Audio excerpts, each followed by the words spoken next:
하나님께서 오늘 우리에게 주시는 말씀은 신약성경 마태복음 6장 26절에서 34절의 말씀입니다. 마태복음 6장 26절에서 34절의 말씀, 제가 하나님의 말씀을 봉독해 드립니다. 공중의 새를 보라. 심지도 않고 거두지도 않고 창고에 모아들이지도 아니하되 너희 하늘 아버지께서 기르시나니 너희는 이것들보다 귀하지 아니하냐? 너희 중에 누가 염려함으로 그 키를 한 자라도 더할 수 있겠느냐? 또 너희가 어찌 의복을 위하여 염려하느냐?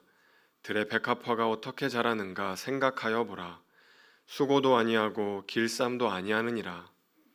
그러나 내가 너희에게 말하노니 솔로몬의 모든 영광으로도 입은 것이 이 꽃 하나만 갖지 못하였느니라.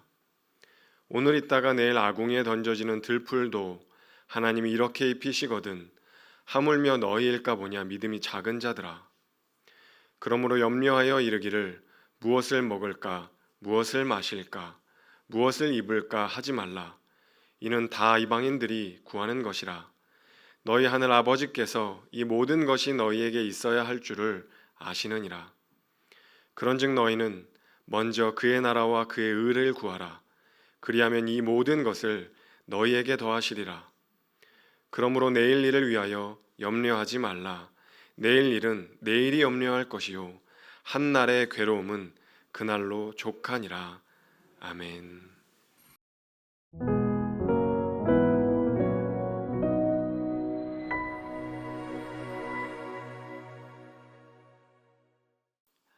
준비되셨지요? 네, 우리 인사하도록 하겠습니다. 여러분 사랑합니다. 사랑합니다. 사랑합니다. 괜찮으세요?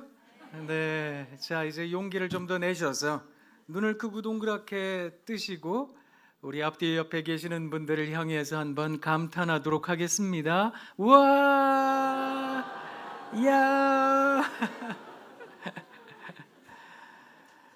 절로 이렇게 감탄할 수 있는 삶이 이어진다면 얼마나 좋을까 그런 생각을 종종 합니다.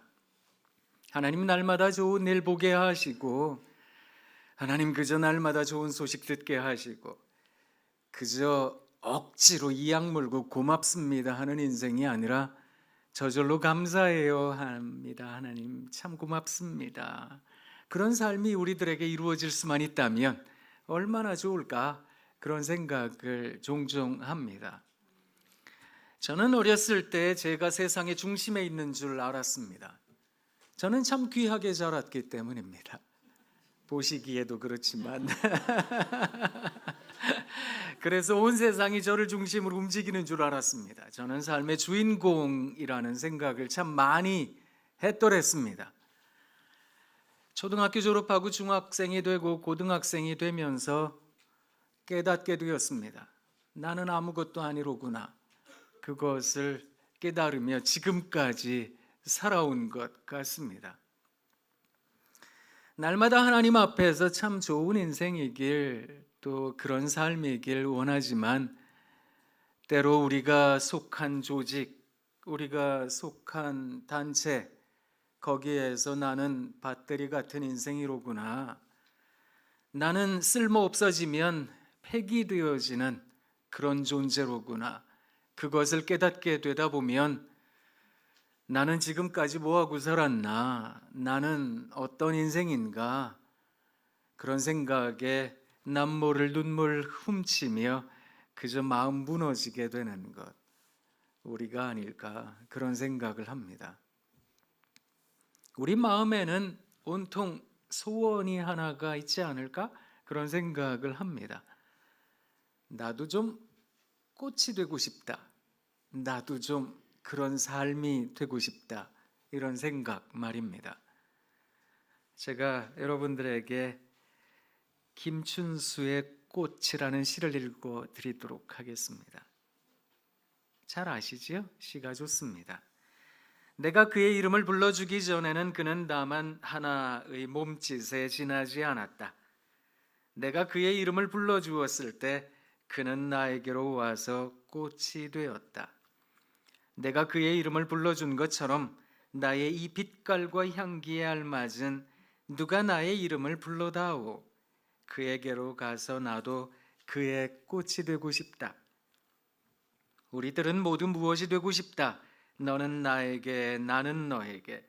잊혀지지 않는 하나의 눈짓이 되고 싶다. 그렇게 우리가 존중받을 수 있다면, 그렇게 누군가의 가슴에 담기는 사람일 수만 있다면, 그래서 꽃처럼 보는 사람들마다 나를 기뻐할 수만 있다면 얼마나 신명나는 인생일까요? 우리는 모두 다 그런 생각, 그런 염원, 소원을 가지고 살아가고 있다, 그런 생각합니다. 그런데 이 세상이 우리들에게 말하고 있는 바는 나에 대한 오해일 때가 많습니다. 세상이 나에 대하여 평가할 때에는 수많은 억측과 편견, 그리고 나에 대한 조롱과 멸시일 때도 많습니다. 세상이 가지고 있는 기준에 거기에 미달될 때도 많고, 세상이 말하고 있는 바에 대해 거기에 다다르지 못할 때도 많기 때문에 나는 이것도 부족하고 저것도 모자란 인생이로구나, 그런 생각에 가슴이 무너질 때도 많은 거 우리가 아닐까, 이런 생각을 하는데요. 사랑하는 독서의 신앙가족 여러분, 그럴 때마다 우리가 하나님 말씀 꼭 많이 읽어야 되겠습니다. 우리가 들고 있는 이 말씀을 바라볼 때마다 여실히 느끼게 되는 한 가지 격려의 마음, 그건 하나님께서 우리를 참 사랑하고 계시다라는 것, 그리고 우리에 대해서 너는 실수로 태어난 존재야, 너는 아무런 계획 없이 태어난 존재라고, 세상은 그리 말할지 모르겠습니다만 성경은 우리들에게 끊임없이 가르쳐 줍니다. 하나님께서 만세전부터 택정하셔서 우리를 그의 계획하심으로 만드셨다는 것, 그래서 우리가 이 자리에 있다는 것, 그것을 성경이 가르쳐주고 있다는 겁니다. 비록 우리 눈에 눈물 나는 인생일 수 있겠지만, 내가 기대치 않았던 내 삶일 수 있겠지만, 내가 기대한 바대로 사라지지 않는 그런 인생일 수는 있겠지만, 사랑하는 성도 여러분, 우리 하나님께서 우리를 사랑하고 계시답니다.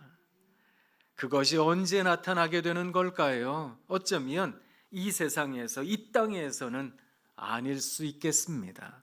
하지만 그 나라에 가는 그때에는, 우리 하나님께서 우리를 판단하시고 평가하시는 그때에는, 우리의 모든 것이 드러나는 그때에는 하나님의 뜻이, 하나님의 계획이 우리들의 두 눈에 분명해지지 않을까. 우리가 그 믿음 가지고 살아가고 있기 때문에 때로 이야 그 권선징악이라는 거, 그거 유치원생들이나 하는 얘기야, 그거 초등학생들이나 하는 얘기지, 어른 돼봐, 어른이 되면 그런 거 다 거짓말이라는 거 알아. 그런데 그것이 거짓이 아니라는 거, 그걸 하나님 나라에 이르러서는 알게 되지 않을까, 그런 생각을 한번 해봅니다. 오늘 이 성경 말씀은 우리들에게 그것을 가르쳐 줍니다. 살아가며 우리가 무엇을 봐야 하는 것일까, 무엇을 생각해야 되는 것일까, 그것을 우리들에게 분명히 말해주고 있는 겁니다. 사랑하는 성도 여러분, 공중에 나는 새를 한번 보시라고요. 들의 백합화를 한번 보시고 이름 모를 들풀도 한번 보시면 좋겠습니다. 아니 그냥 공중 나는 새인데요, 들에 핀 백합화잖아요, 들꽃인데요, 그게 다지 이렇게 생각하세요? 우리 주님께서 그렇게 눈이 떠지지 못한 우리들에게, 귀가 막힌 우리들에게 일깨워주고 계시는 겁니다. 눈을 뜨라고, 귀를 열라고, 가슴을 열고 한번 바라보라고, 그리고 생각해 보라고. 왜 당신들은 믿음이 없느냐고, 그렇게 작은 믿음을 가지고 있느냐고. 한번 깊이 생각해 보면 무엇을 먹을까, 무엇을 입을까, 그거 생각하는 거 이방인들이나 하는 거라고. 그거 하나님 모르는 사람들, 하나님 믿지 않는 사람들이 생각하는 바지, 하나님 믿는 사람들은 그의 나라, 그의 뜻을 생각하며 거기에 몰입하는 사람들이라고 오늘 우리 주님께서 가르쳐 주고 계시는 겁니다. 과연 나는 이 세상을 살아가며 하나님을 경험하고 있는가? 하나님을 느끼고 있는가? 근데 사실 주일에는 하나님 말씀 읽고 또 같이 예배드리고 기도하고 그러면 이야 하나님 바라보며 살아야지 하지만 또 당장 내일 월요일 되면 다 잊어버리실 거지요. 저도 그렇거든요. 하나님 믿는다라고 하면서도 그거 잊어버리고 세상의 기준, 이야 그게 중요하지. 이거 입어야 되는 거야. 그거 먹어야 되는 거지. 그래야 사람다운 거지. 그리고 그런데 살아야 되는 거고 이런 것도 좀 이루어야 되는 거야. 그래야 세상 내가 그래도 이름 내고 살았다라고 하는 거 아니냐고. 우리는 어느덧 이 세상이 가르쳐주는 바에 깊이 젖어들어 살 때가 참 많습니다. 그때마다 사랑하는 덕소의 신앙가족 여러분, 이 말씀을 꼭 기억하시길 부탁드립니다. 그래서 우리들의 생각을 더욱 깊게 한번 해보는 거지요. 제가 예전에 한번 읽어드린 시이긴 한데 우리 독서에서는 안 읽어드린 것 같아서 한 편 읽어드리자면, 제가 좋아하는 정현종 선생님, 이분 무릎이 많이 아픈 시절이 있었습니다. 수술하신 뒤에 괜찮아지시긴 했지만 무릎이 많이 아픈 시절에 지팡이 짚고 다니시면서 연세가 드시니까 그러신 거잖아요. 그래서 많이 못 걸으실 때도 있었고 그랬거든요. 그런데 지인을 만나러 종로통에 가셨답니다. 요사이야 종로 큰 도로에 중간에 버스 전용 차로가 있어서 중간에 좀 쉬기는 하는데 그거 없던 시절에 왕복 10차로 12차로 되는 그 큰 도로에 분명히 파란불이 되면서 지팡이를 짚고 막 종종 걸음으로 열심히 걸어갔는데 반도 못 갔는데 빨간불이 돼버린 겁니다. 그 중앙선 있는 곳에 서 있었더라면 좀 덜 했을 텐데 하얀색 실선 있는 부분에 이분이 서가지고 오도 가도 못하는 신세로 이러고 있으니까, 그래도 지나가는 운전자들이 창문 열고 어르신 여기 서 있으면 안 돼요. 왜 그러세요? 조심하세요. 이렇게 얘기하는 운전자도 있었지만 많은 운전자가 욕을 했답니다. 이 영감탱이가 누구 살인자 만들려고 여기 서 있느냐? 정신이 있느냐? 왜 여기 서 있느냐고 막 소리를 질렀대요. 나 같은 인생 살아 뭐해? 나 같은 거 죽어야지. 나 같은 거 용도 폐기된 인생인데 뭐 이런 인생 빨리 죽어야 되는데, 사람 만나러 갔다가 속이 너무 상해서 그거 취소하고 집에 가셨대요. 집에 가셔가지고 이분이 마음이 진정이 안 되니까 나 같은 거 참 필요 없는 인생, 그래가지고 이분이 집 밖에 뒤편에 산책로가 있는데 그 오솔길을 이렇게 걷다가 달팽이 하나를 바라보셨답니다. 어떤 성서라는 시입니다. 한번 들어보세요. 어떤 성서. 등에 지니고 다니던 새 집을 벗어버린 달팽이가, 왜 이런 달팽이들이 있습니다. 다들 집 얹고 다니는데 집을 벗어 던진 채 다니는 애들, 이런 애들을 민달팽이라 이렇게 부르거든요. 등에 지고 다니던 제 집을 벗어버린 달팽이가 오솔길을 가로질러 가고 있었습니다. 나는 엎드려 그걸 들여다보았습니다. 아주 좁은 그 길을 달팽이는 움직이는 게 보이지 않을 만큼 천천히, 그런 천천히는 처음 볼 만큼 천천히 건너가고 있었습니다. 오늘의 성서였습니다. 이분이 달팽이를 보고는 그거 자세히 한번 봐야 되겠다 싶어가지고 엎드려서 달팽이를 들여다보셨답니다. 세상에 그런 천천히는 다시 없을 정도로 천천히 기어가고 있더랍니다. 근데 순간 하나님께서 자기 귀에다 대고 말씀하시는 것 같더래요. 야, 너는 얘보다 세상 구경 얼마나 많이 했냐? 너는 얘 비하면 LTE급인 거야. 5G 인생이야. 너는 얘가 가보지 않은 온 세상 방방곡곡 얼마나 많이 댕기냐? 이분이 깊은 깨달음을 얻고는 오늘의 성서였습니다.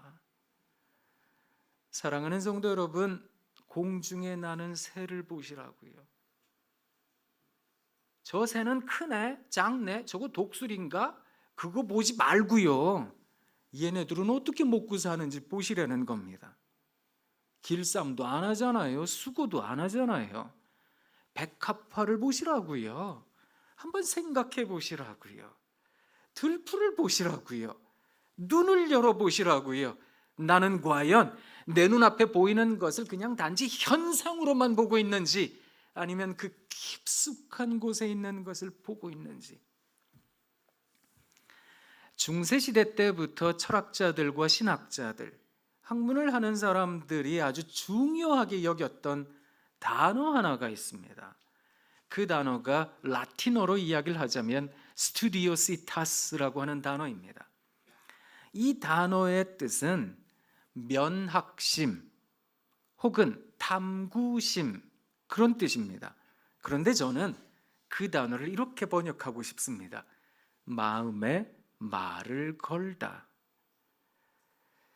이 단어를 설명하기 위해서 어떤 단어 하나를 더 학자들이 비교 대상으로 삼았는가 하면 curiositas, 이게 영어로 이야기를 하자면 curiosity입니다.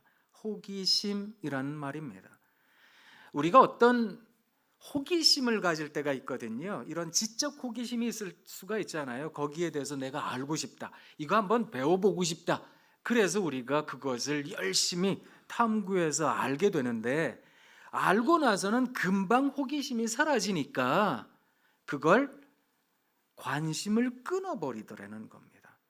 그렇다면 이 호기심이라고 하는 것은 무엇에 대해 알고 싶은 마음이긴 하지만 어쩌면 욕심은 아닐까?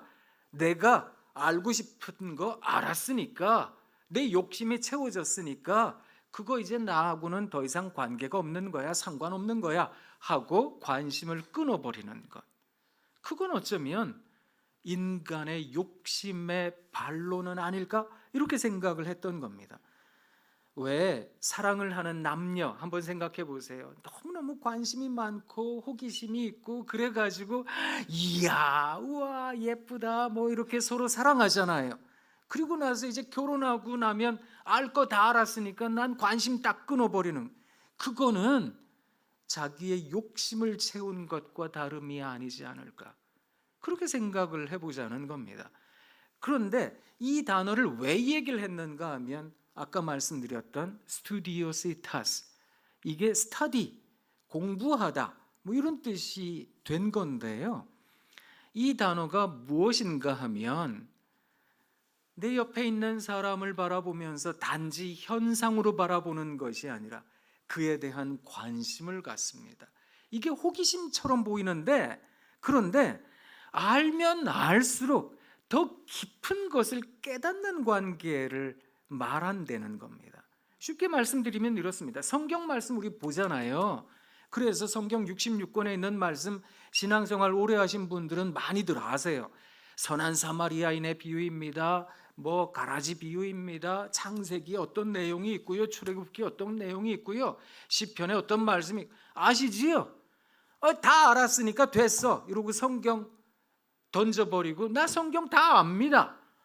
이건 curiositas, 호기심, 인간의 욕심이라는 겁니다.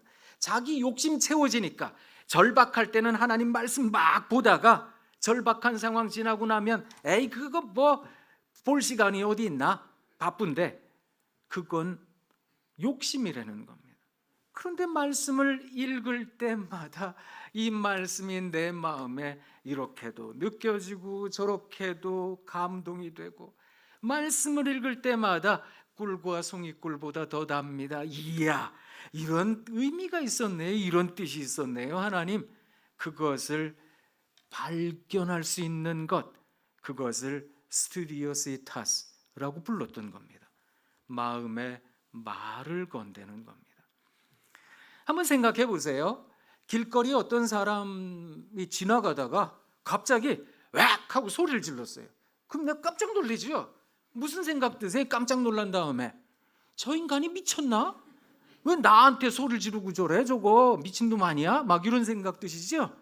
그런데 내 사랑하는 가족이, 우리 애가 길을 가다가 웩 하고 소리 지르면 왜 그러냐? 무슨 일이 있냐? 또 어디가 아프냐? 왜 그러냐? 뭐 때문에 그러냐? 반응이 달라지시지요? 어디에 이유가 있을까요? 스튜디오시타스, 바라볼수록 아깝고 보면 볼수록 다를까 아쉽고, 사랑한다는 게 그런 거 아닐까?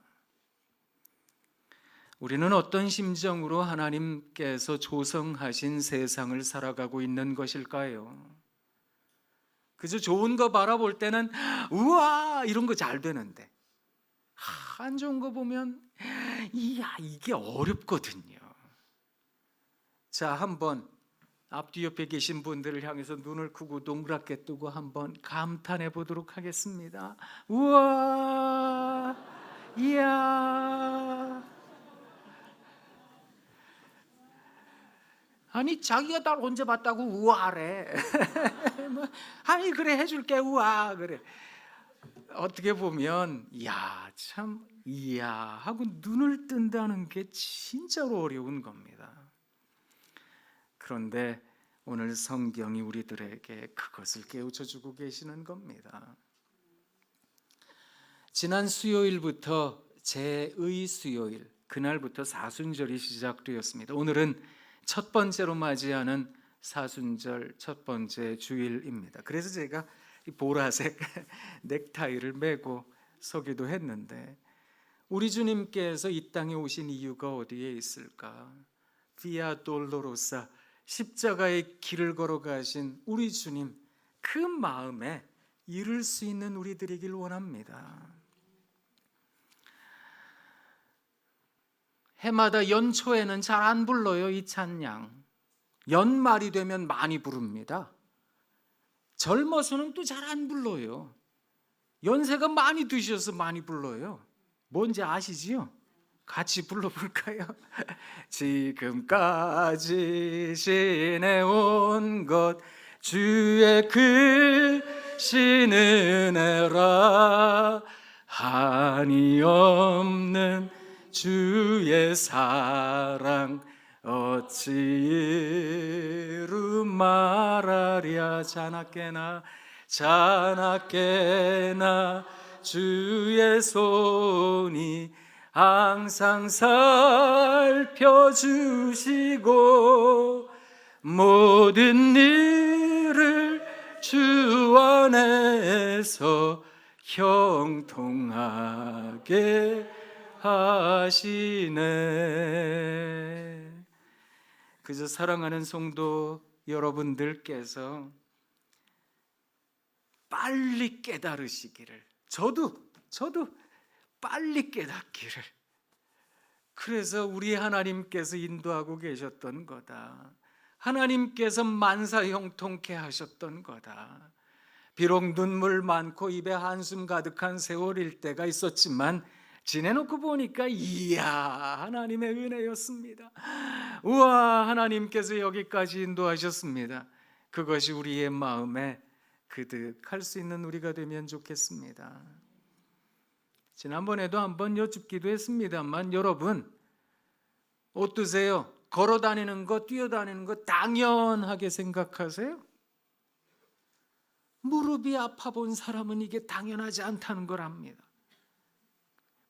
식사하시는 것 당연하게 생각하세요? 화장실 가는 것 당연하게 생각하세요? 이게 당연하지 않다는 것을 아파 본 사람은 알지 않겠습니까? 자녀들이 저녁에 집에 들어온다는 것, 이야 이것도 얼마나 기적 같은 일입니까? 사실 이 세상은 그냥 집에 들어오면 안 되고요. 그냥 걸어가서도 안 되고요. 그냥 밥 먹어서도 안 되고요. 집에 들어올 때 뭘 갖고 들어와야지요. 그지요? 걸어가도 더 빨리 걸어가야 되고요. 먹어도 더 맛있는 거 먹어야 되잖아요. 그렇게 생각하거든요. 그러다 보면 감사가 사라진다니까요. 그럼 하나님을 발견을 못하는 것 같습니다. 그래서 우리의 마음에 누군가의 마음에 말을 거는 심정으로 스투디오시타스 그런 탐구심으로 살아야 되는 것은 아닐까. 주켄공업사라고 있습니다. 이 주켄공업사라는 책이 나오기도 했는데 2004년에 나왔습니다. 그 창립자가 마츠우라 모토라는 분입니다. 마츠우라 모토라는 사람이 설립한 이 주켄공업사는 대단히 특이한 공업사입니다. 중견기업인데 직원이 500명, 600명이 되는 중견기업인데 세상에 여러분 사원을 뽑는데 선착순으로 뽑는 데입니다.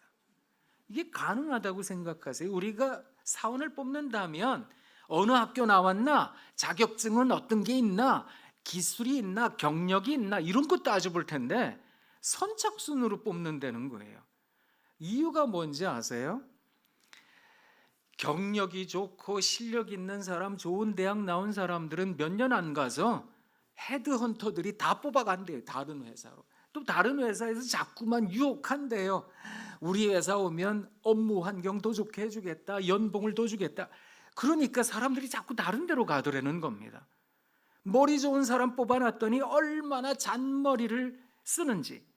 그래서 이거 횡령하고 저거 가져다 그러다 보니까 도대체 진실한 사람을 어떻게 뽑을 수 있을까 생각했던 게 선착순이었습니다.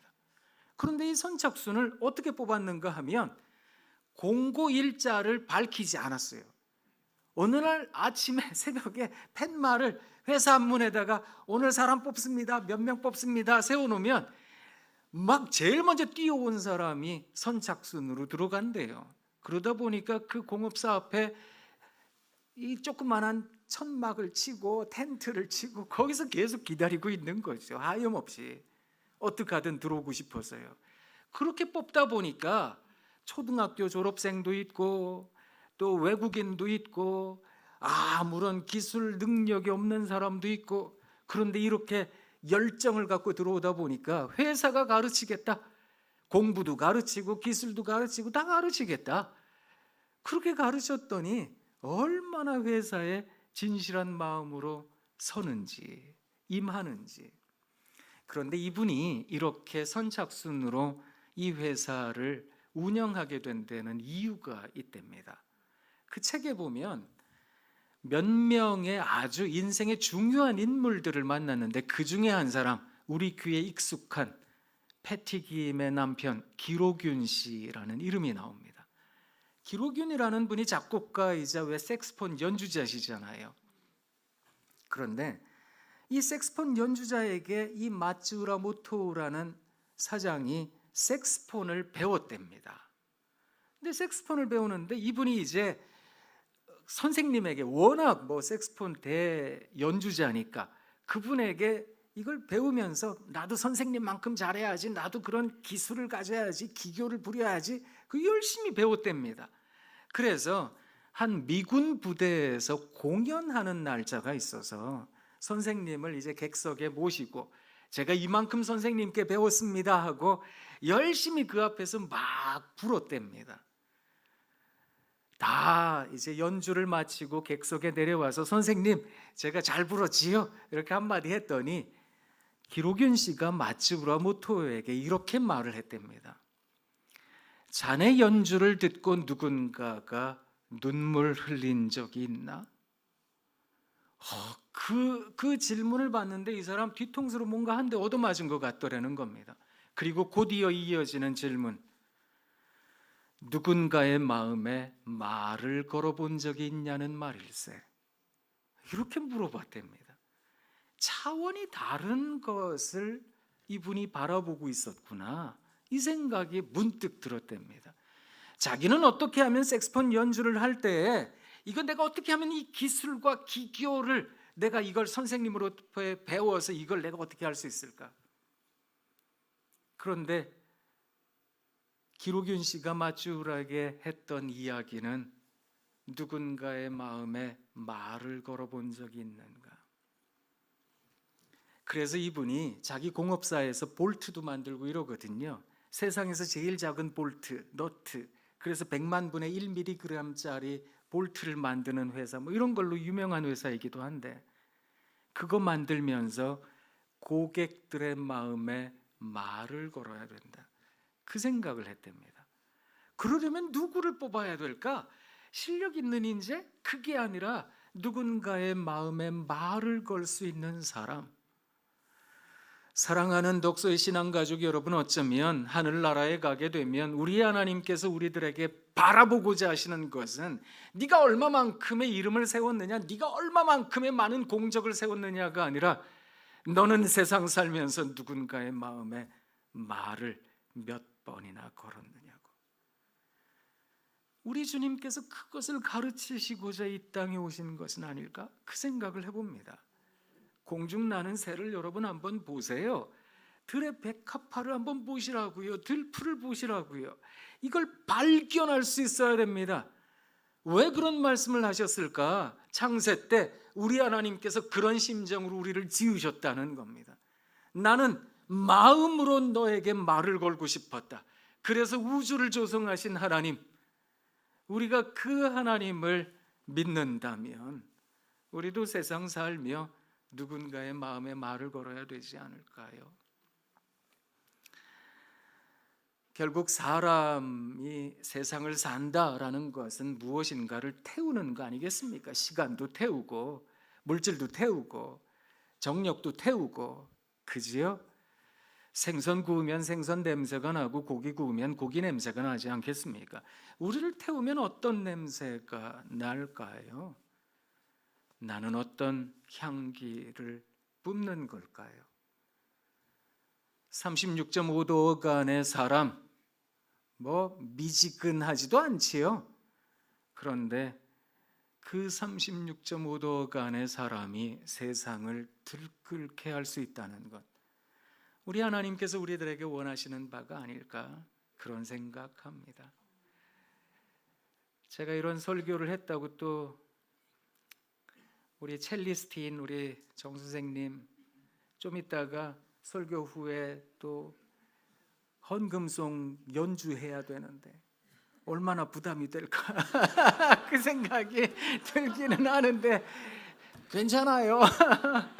난 눈물이 나요. 네.